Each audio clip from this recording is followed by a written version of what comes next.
9 o'clock. Du Miss Ponce, Jacobs, and LaShawn. But don't you feel bad? Here comes a guy named Conrad, and he is gonna start the 9 at 9. Whoa. It's the 9 at 9. Whoa. It's the 9 at 9. All right, number 9. If you're traveling to the Italian Riviera this summer, who isn't? Yeah. Pack the right shoes. Or risk a hefty fine. Oh, come on. Cinque Terre is known for Cinque Terre. Do you see how it's pronounced in the thing? Cinque Terre. It says If Cinque you're from the south side, Terre. that's how you say it. I'm sorry, I wasn't looking at that. You're right. You did so it right. they put that pronouncer in there thinking that's right. They railroaded you. That's close enough. So how is it pronounced? Cinque Terre. Thank you. I would have never gotten. They probably knew I would have never gotten that right. It's known for quaint villages overlooking the sea. Look how beautiful But that the is. streets are narrow and there are lots of Positano, steep but- cliffs. According to the town's hiker handbook, Yeah. all shoes must be closed-toed. There you go, Robin. Thank goodness. Waterproof and cover the ankles. Come on. In other words, don't wear flip-flops, you fool. Lots of people ignore these rules, but officials say if you're stranded because you're wearing the wrong shoes and in need of rescue, you could be fined. They're not playing around. Fines can be $2,500. Oh, it's the greatest place on earth. Cinque Terre. Closer. Got it. Number 8, if you've ever been to Utah, you might have seen Mollie's Nipple. Oh, yeah. It's a nipple! Experience. You don't need to go to Utah for that. Yeah. You can go there too. That's what they call as many as 7 peaks out there. Aren't they beautiful? And get this. Yeah. Legend has it that some of those names are attributed to a guy named John Kitchen from the 1700s. He was a pioneer and early explorer of Utah who named them to commemorate a nipple of his wife, Mollie. Isn't that nice? If you visit Hurricane Valley Heritage Park, some say the view from that Mollie's nipple is one of the best nipple views in the world. Really? And if you want to know where each one is, just Google it. And you'll get all the notes. So there's 7 Mollie's nipples? Yeah. That must have been some woman. Yeah. Yeah, amazing. Yeah. I will say, use your work computer when you're doing that Google, because it'll be a lot more exciting for you. All right, number 7, let's face it, most people aren't great singers, so here's a little something to help. It's the High Tone Trainer. It's available on the old Japan Trends shop for like $40, and according to the ad, it's like a shoe tree for your mouth. Thanks to the special shape, it pushes the curvature of your soft palate while keeping your tongue down, and if you use it correctly, it creates the perfect alignment from your throat to your lips, which can help raise your pitch. What shape would you call that? Let's say, boy, that's... Oh boy, this is. It's hard for me to read the words and look at the graphic at the same time. That looks like it's a different story. Yeah. Anyhow, if you want to raise your voice a whole octave, this is what you're going to want to use. The ad also says the following: that it fits in any mouth.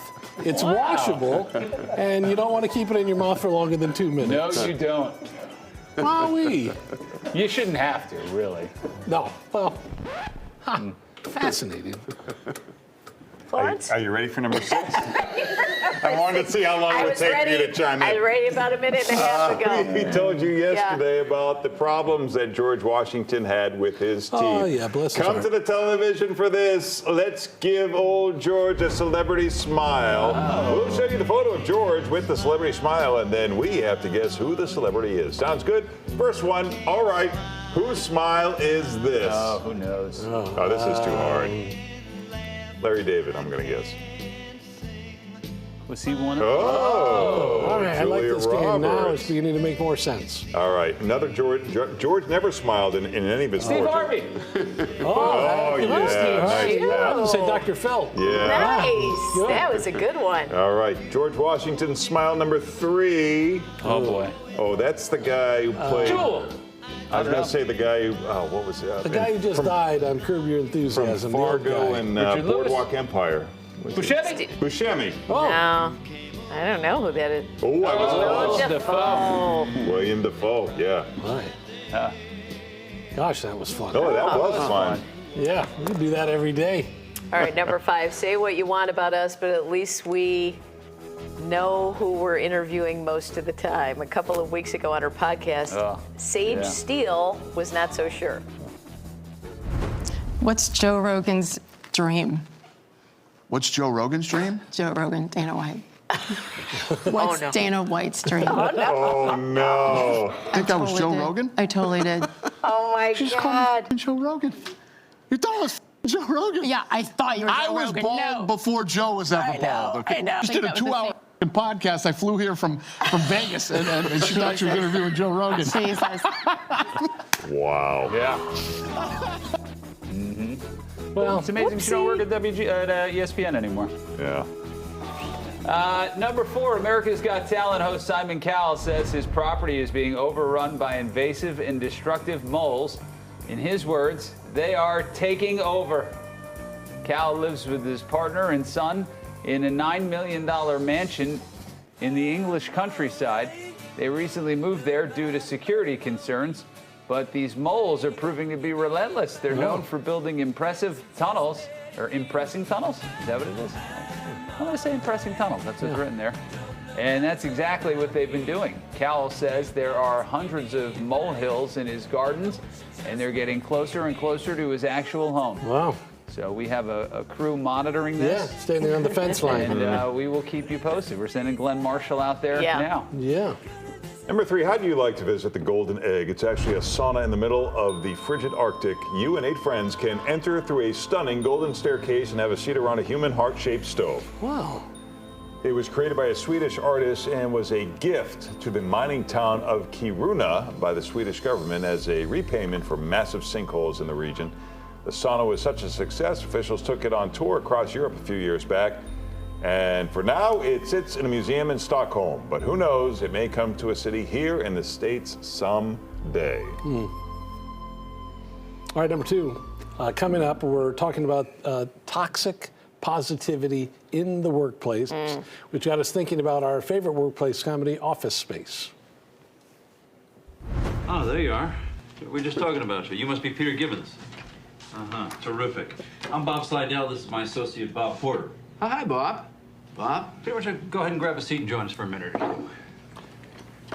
You see, what we're actually trying to do here is we're trying to get a feel for how people spend their day at work. So, if you would you walk us through a typical day for you? Yeah. Great. Well, I generally come in at least 15 minutes late. I use the side door. That way Lumberg can't see me. And after that, I just sort of space out for about an hour. Space out? Yeah. I just stare at my desk. But it looks like I'm working. I do that for probably another hour after lunch, too. I'd say in a given week, I probably only do about 15 minutes of real, actual work. Peter, would you be a good sport and indulge us and just tell us a little more? Oh, yeah. Let me tell you something about TPS reports. The thing is, Bob, it's not that I'm lazy. It's that I just don't care. Don't care? It's a problem of motivation. All right, the movie came out in 1999, still holds up after all these years. Yeah, it does. Just the best. All right, number 5. March Madness ended this week, as you know. South Carolina won the women's division. UConn won the men's. Let's take a look at one of the great finishes in March Madness history. This one's actually from the Division II championship in 2007. 45 seconds left in the game. Barton is in the blue, down 7 points to Winona in the white. All right. And now you have to score and score quickly, and Atkinson's the guy you'd like to get to the basket. Atkinson, spin move, Henderson, let him go by. Oh, And he gets the bucket. Well, the 2 in that situation doesn't really hurt you. Oh. They have won a Division II record 57 straight games. Malvik misses at the line, and it's rebounded by Leggett. Final 30 seconds. Atkinson. Pull up, pop, book it. Down 23 for Atkinson. Oh, How do you steal the ball?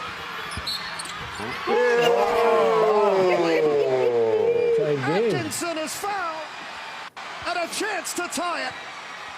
Incredible. My heavens. Right?